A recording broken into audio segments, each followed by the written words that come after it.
یہ کافی پرانی زمانے کی بات ہے جب پرستان کے لوگ انسانوں کی دنیا میں آتے تھے اور بعض اوقات انسان بھی پرستان میں بطور تفریح چلے جاتے تھے۔ ان دونوں پرستان پر ایک بادشاہ حکومت کرتا تھا۔ یہ بادشاہ طاقت کے لحاظ سے بھی بہت طاقتور تھا۔ اس کے علاوہ کئی لاکھ فوج بھی اس کے ماتحت تھی اور ساتھ ہی ساتھ بے شمار ہیرے اور جواہرات بھی اس بادشاہ کے قبضے میں تھے۔ لیکن اس کے باوجود بہت رحم دل اور نیک فطرت تھا۔ کوئی بھی غریب پری یا پریزاد اس کے دربار سے خالی ہاتھ نہیں جاتا تھا۔ بادشاہ اپنی عوام کو بھی اپنی اولاد کی طرح سمجھتا تھا۔ یہی وجہ تھی کہ تمام پرستان کے لوگ بادشاہ سے محبت کرتے تھے۔ اللہ تعالیٰ نے بادشاہ کو دو خوبصورت بیٹیوں سے نوازا تھا۔ بڑی بیٹی کا نام ستارہ پری تھا جو کہ اپنے ماں باپ کی طرح بہت رحم دل اور سادہ طبیعت واقع ہوتی تھی۔ اس کے برعکس چھوٹی بیٹی جس کا نام چاند پری تھا وہ اپنے باپ اور بہن کی نسبت بالکل کم عقل اور سنگ دل ثابت ہوئی تھی۔ ایک دن کا ذکر ہے کہ ایک غریب پری جس کو چند پیسوں کی ضرورت تھی وہ ناسمجھی کی وجہ سے چاند پری کے پاس آ گئی اور اس سے کچھ امید باندھی، مگر چاند پری نے اس کو کہا کہ تم غریب پریزاد ہمارے ملک پر ایک گندگی کا دبا ہو اور پیسے مانگنے اس طرح آ جاتے ہو جیسے یہ تمہارے باپ کی جاگیر ہے۔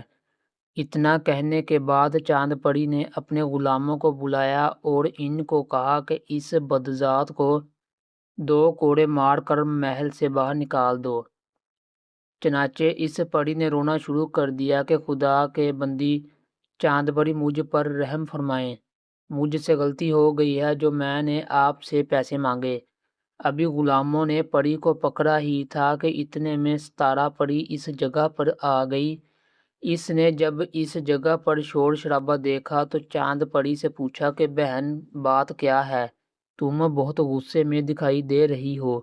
تو چاند پری نے نہایت غصے میں جواب دیا کہ دیکھو تم مجھ سے بڑی ضرور ہو مگر تم کو یہ حق نہیں پہنچا کہ تم میرے ذاتی معاملے میں دخل دو۔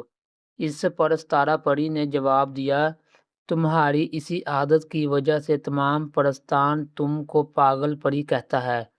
یہ سن کر چاند پری اور زیادہ گرم ہو گئی اور بولی کہ دیکھو تم یہاں سے چلی جاؤ ورنہ مجھ سے کوئی بدتمیزی سرزد ہو جائے گی۔ اس پر ستارہ پری نے پوچھا کہ اچھا یہ بتاؤ کہ اس پری کا کیا قصور ہے؟ چاند پری نے جواب دیا کہ اس کا صرف یہ قصور ہے کہ یہاں ان کے باپ دادا کی جائیداد ہے جو بھیک مانگنے چلے آتے ہیں۔ یہ سن کر ستارہ پری فوراً سمجھ گئی کہ معاملہ کیا ہے۔ اس نے فوراً غلاموں کو حکم دیا کہ اس کو چھوڑ دو اور ہاں چاند پری بہن اس پری کی طرف سے میں تم سے معافی مانگتی ہوں۔ یہ سن کر غلاموں نے اس پری کو چھوڑ دیا۔ ستارہ پری اس غریب پری کو اپنے ساتھ لے گئی، اس کی کچھ مالی امداد کی اور ساتھ میں اپنی بہن کی طرف سے اس سے معافی مانگی۔ اتفاق سے اسی وقت ایک فرشتہ سیرت بزرگ جو پرستان میں کسی کام سے آئے ہوئے تھے وہ یہ سب معاملہ دیکھ رہے تھے۔ انہوں نے دل میں سوچا کہ چاند پری تو بالکل پاگل ہے بلکہ ظالم ہے۔ اگر اس پری کو سزا نہ ملی تو یہ پرستان میں رہنے والوں کے لیے آفت بن جائے گی۔ بس انہوں نے دل میں سوچا کہ میں دربار جاؤں گا۔ بس دوسرے دن جب دربار لگا ہوا تھا اور دربار میں بڑی رونق تھی، سونے کی 3 کرسیاں سامنے تخت پر بچھی ہوئی تھی، درمیان میں پرستان کا بادشاہ بیٹھا تھا۔ ایک طرف ستارہ پری بیٹھی تھی اور دوسری طرف چاند پری بیٹھی تھی۔ بادشاہ سلامت ہر ایک کی فریاد سن رہے تھے اور بڑے انصاف سے فیصلے کر رہے تھے۔ تمام لوگ خاموشی سے بیٹھے تھے کہ اچانک سامنے سے ایک سفید لباس میں ایک بزرگ نمودار ہوئے اور فوراً شاہ پرستان کے سامنے پہنچ گئے۔ بادشاہ نے بڑے غور سے ان کی طرف دیکھا اور بڑے اتفاق سے ان کے آنے کی وجہ پوچھی۔ اس پر وہ بزرگ کچھ دیر کے لیے خاموش رہے، پھر انہوں نے اپنی خاموشی کو توڑا اور کہا کہ اے بادشاہ، کیا میں تجھ سے کچھ مانگوں تو دو گے؟ اس پر بادشاہ نے بڑے پیار سے جواب دیا، ہاں ضرور، اگر میرے بس میں ہوا تو میں اپنی جان دے کر بھی آپ کو وہ چیز ضرور دوں گا۔ اس کے بعد یہ سن کر وہ بزرگ بولے، مجھے تمہاری جان کی کوئی ضرورت نہیں، میں تو صرف اتنا چاہتا ہوں کہ صرف ایک دن کے لیے آپ مجھے تخت پر بٹھا دیں۔ پرستان کے بادشاہ نے جب یہ سنا تو وہ بڑا حیران ہوا کہ یہ تو بڑی عجیب قسم کی خواہش ہے، مگر بادشاہ کو معلوم تھا کہ آج تک کوئی بھی سوالی اس کے در سے خالی ہاتھ نہیں گیا اور یہ بھی نہیں جائے گا۔ بس بادشاہ نے کہا کہ آئیے جناب، آپ میری کرسی پر بیٹھ سکتے ہیں۔ یہ کہہ کر جیسے ہی بادشاہ کرسی سے اٹھنے لگا، چاند پری ایک دم اپنی کرسی سے اٹھ کھڑی ہوئی۔ چاند پری کی دونوں آنکھیں غصے سے سرخ ہو رہی تھی۔ اس نے اپنی گرجدار آواز میں کہا، اے ذلیل بدذات بوڑھے، تجھے ہمت کیسے ہوئی اس قسم کی خواہش کرنے کی؟ تجھے تیری اوقات بھول گئی جو تم نے ایسی جرت کی ہے۔ بادشاہ نے چاند پری کو چپ کرا دیا، مگر اس بوڑھے بزرگ نے جواب دیا، ہم تو اللہ سے پیار کرنے والے ہیں، ہمیں اس بادشاہت سے کیا لینا ہے؟ یہ تو صرف بادشاہ کا امتحان تھا جس میں وہ پورا اترا، اور خاص طور پر چاند پری کا، کیونکہ مجھے معلوم تھا کہ یہ پری بہت بدتمیز اور ظالم ہے۔ اس لیے میں نے اس قسم کی خواہش ظاہر کی تاکہ یہ پاگل پری اپنے اندر کا گند باہر نکالے، اور اب اس پری کو اپنے کیے کی سزا ضرور ملے گی، کیونکہ اس نے غریب پریوں اور پری زادوں پر بہت ظلم کیے ہیں، ان کی زندگیوں کو جبرن بنا رکھا ہے۔ یہ کہہ کر اس بزرگ نے چاند پری پر ایسی پھونک ماری کہ اس کا تمام جسم پتھر کا بن گیا، مگر گردن سے سر تک زندہ رہا تاکہ چاند پری اپنی حالت پر دو آنسو بہائے۔ بادشاہ نے جب اپنی بیٹی کی یہ حالت دیکھی تو وہ ایک دم پریشان ہو گیا۔ اس نے فوراً اس بزرگ کے پاؤں پکڑ لیے اور کہنے لگا، اے بزرگ، میری بیٹی کو معاف کر دو۔ اس بزرگ نے جواب دیا، تیری بیٹی بڑی ظالم ہے، اور ہاں، غور سے سنو، میں نے اس کو پتھر کا بنا دیا ہے، مگر اس کو واپس انسان بنانا میرے بس میں نہیں ہے۔ یہ کہہ کر وہ بزرگ سب کے نظروں سے اوجھل ہو گیا۔ بزرگ کے غائب ہو جانے کے بعد تمام لوگ واپس چلے گئے۔ بادشاہ اور ستارہ پری کی آنکھوں میں آنسو بھرے ہوئے تھے۔ اس کے علاوہ چاند پری بھی اپنی حرکتوں کو یاد کر کے زار و قطار رو رہی تھی، مگر اب پچھتاتے کیا ہو جب چڑیاں چگ گئی کھیت۔ ستارہ پری نے چاند پری سے کہا کہ بہن، میں نے تم کو کئی بار سمجھایا تھا کہ کبھی کسی سے بدتمیزی مت کرو، کسی پر ظلم مت کرو، مگر تم ہمیشہ میری باتوں کو ان سنی کر دیتی تھی۔ اب تم نے دیکھ لیا اس کا انجام۔ یہ سن کر چاند پری نے کہا کہ میں نے اب سچے دل سے توبہ کر لی ہے، مگر بہن، مجھے اس مصیبت سے نجات دلاؤ، ورنہ میرا گلا دبا کر مجھے ختم کر دو، کیونکہ ایسی زندگی سے موت بہتر ہے۔ اس پر ستارہ پری نے کہا، تم ہمت مت ہارو اور اب ہمیں سوچنے کا موقع دو۔ چاند پری کے پتھر بن جانے کے بعد ستارہ پری اس کے ساتھ ہی رہتی تھی تاکہ اس کو اپنے اکیلے پن کا احساس نہ ہو۔ اس کے علاوہ وہ کافی غور بھی کر رہی تھی کہ چاند پری کو اس مصیبت سے کیسے چھٹکارا دلایا جائے۔ آخر اس کی سمجھ میں ایک ترکیب آ گئی۔ اس نے اپنے باپ سے کہا کہ ہمارے پرستان میں ایک بہت نیک اور شریف بزرگ بھی تو ہیں جو کسی سے نہیں ملتے۔ اگر ہم نے ان کے پاس جا کر ان کے پیروں میں گر جائیں تو مجھے امید ہے کہ وہ ضرور اس کا کوئی نہ کوئی حل نکالیں گے۔ یہ بات پرستان کے بادشاہ کی سمجھ میں آ گئی، چنانچہ دوسرے دن وہ دونوں اس بزرگ کے پاس پہنچ گئے جو کہ پرستان کے جنگل میں رہتے تھے۔ بادشاہ نے فوراً جا کر ان کے قدموں میں اپنا سر رکھ دیا اور زاروں قطار رونے لگا۔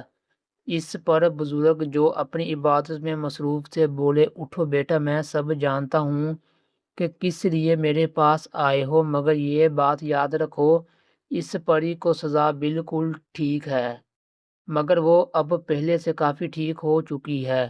بادشاہ اور ستارہ پری نے بزرگ سے کہا کہ وہ اب کبھی کسی سے برا سلوک نہیں کرے گی۔ آپ چاند پری کو دوبارہ صحیح حالت میں لانے کے لیے کچھ بتائیں۔ پر وہ بزرگ بولے، چند منٹوں کے لیے مجھے سوچنے کا موقع دیں، انشاءاللہ اس کا کوئی نہ کوئی حل ضرور نکالے گا۔ اس کے بعد وہ بزرگ خاموش ہو گئے اور انہوں نے اپنی دونوں آنکھوں کو بھی بند کر دیا۔ تقریباً آدھے گھنٹے تک سوچنے کے بعد آنکھوں کو کھولا اور بولے، سنو، انسانوں کی دنیا میں جنوب کے جنگل کی طرف ایک دریا ہے۔